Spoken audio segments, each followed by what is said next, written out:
This podcast is produced by the Harwood Productions Podcast Network. To learn more about the network and to find more of our shows, visit us online at www.harwoodpodcast.com.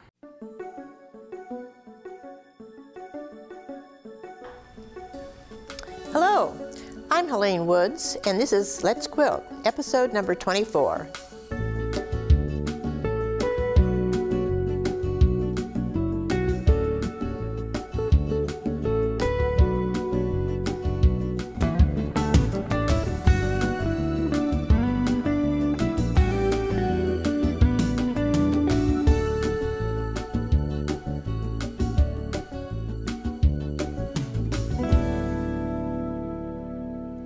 We're going to start off now by making some diagonal lines on the back of our A1 and our A3 squares. Well, now we're going to make the diagonals on our fabric. Make sure that you turn all of your little squares over, and we're going to be marking on the back side. And so we'll take your ruler and place it on here, and we're going to go from the left side to the right side of your square. Make sure you get it right there in that corner. So mark this there.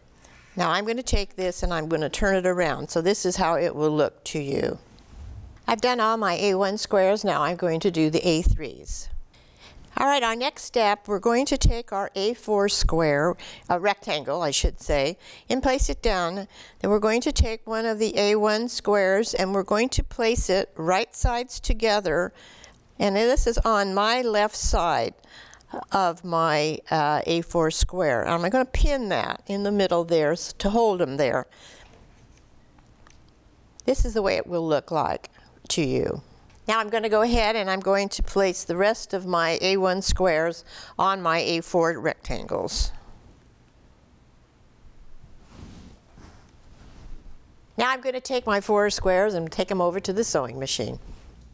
Now I'm going to stitch, and we're going to stitch right on the line that we have drawn on the diagonal. And this is a good time where we can practice doing our chain stitching. So I got to the end of my first one. I'm going to take a few stitches and I'm going to slip the next one right in and stitch away. Here they all are together. Now we're going to cut them apart and we're going to trim them. Okay, now we're just going to go ahead and we're going to separate these and make them into 4 separate little rectangles. Now we're going to have to trim our rectangles a little bit. So I'm going to take my ruler and I'm going to place the 1/4 inch line on the ruler on our stitching line. So that will give us a nice 1/4 inch seam. Now we can take our cutting wheel and just cut that off. So I've trimmed this and we've taken this off, and this is what our piece is going to look like. Now I'm going to go ahead and trim the other 3 that I have finished here.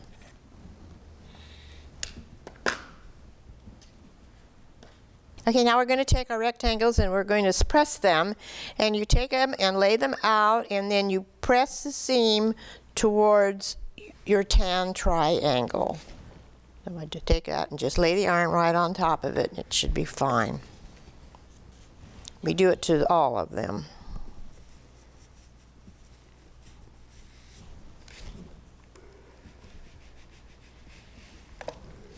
Now we're going to take our green pieces and we're going to lay those on top, and I'm going to show you we're just going to have this diagonal line going in the same direction basically as the beige one was, or the tan. We're going to pin those, and we're going to have to sew those also.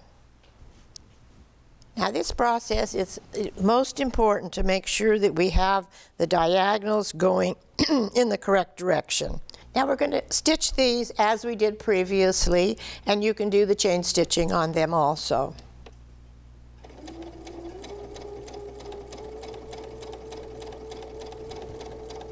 All right, now we're going to do cut these apart just like we did on the yellow ones. And the tan ones, we'll cut those apart, and then I'm going to trim them. Okay, now I'm going to cut these just as I did previously, and I'm going to take my 1/4 inch line on my ruler, place it on my stitching line, and take my cutting wheel and cut those off. Now in this case we're going to do just like we did before, but we're going to take the green one, green square, and we're going to stretch it out, and we're going to press it this way. Remember, as you're pressing, try not to stretch your fabric too much. Just have it be flipped over and then bring your iron on top of it. Now we're just going to take our A2 fabric here and an A5 fabric, and we're going to take the A5, place it on top, right sides together on the side, and we're just going to pin this. I'm going to be sewing excuse me, right on this line here where I'm pinning.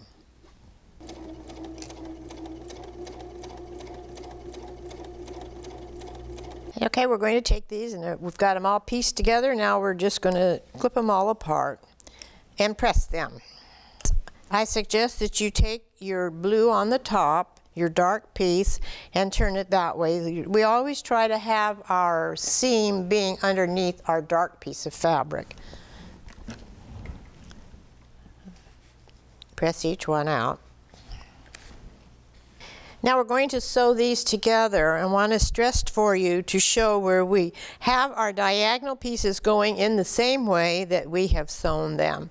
Then we're going to take our blue and our tan pieces, and we're going to lay them right on top of that, and we're going to flip those right over the top of that. We're going to sew on this line here. So I'm going to pin this. Then we'll know when we go to the sewing machine which side we're going to be sewing on. Okay, now we're going to, we've got our squares sewn together. Now we're going to take them apart. And here again, I'm going to have you press this, and I would have you press it towards the diagonal piece, okay? Before we start laying out our square, I thought I'd show you a little trick that I found at one of my quilting classes. A lady had taken a canvas that she had just purchased at Michael's or somewhere. It's just an artist canvas that you would paint on normally, and she bought it, and she had covered it with some white flannel. And if you're making a bunch of squares and it gets a little complicated, sometimes it's nice to be able to have a place where you can set them down and look at them and hold them up, and they'll stay in place. So now when we start laying out our block here, we want to make sure that we have a navy blue square in each corner. And by doing that, the block will come together very nicely, and you have your star. And let me show you that. You see how easy that is to move around? And now we're going to sew them together. What I'm going to suggest you have it laid out here.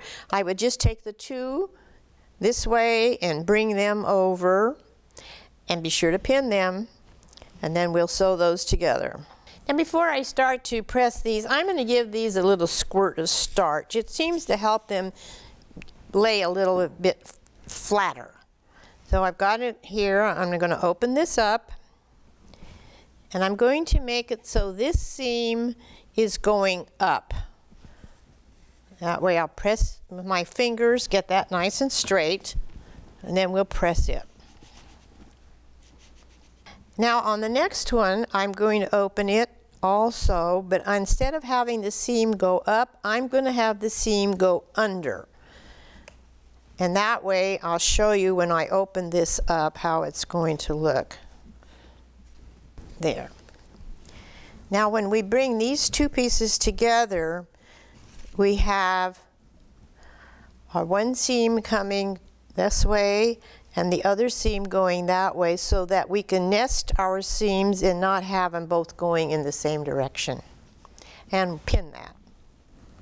Okay, this is going to be our last seam, and don't forget that you have them nested so they're not all bunched up in the middle, okay?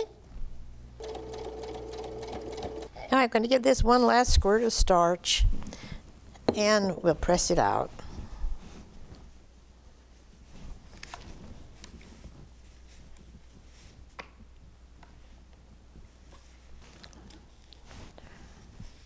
Turn it over.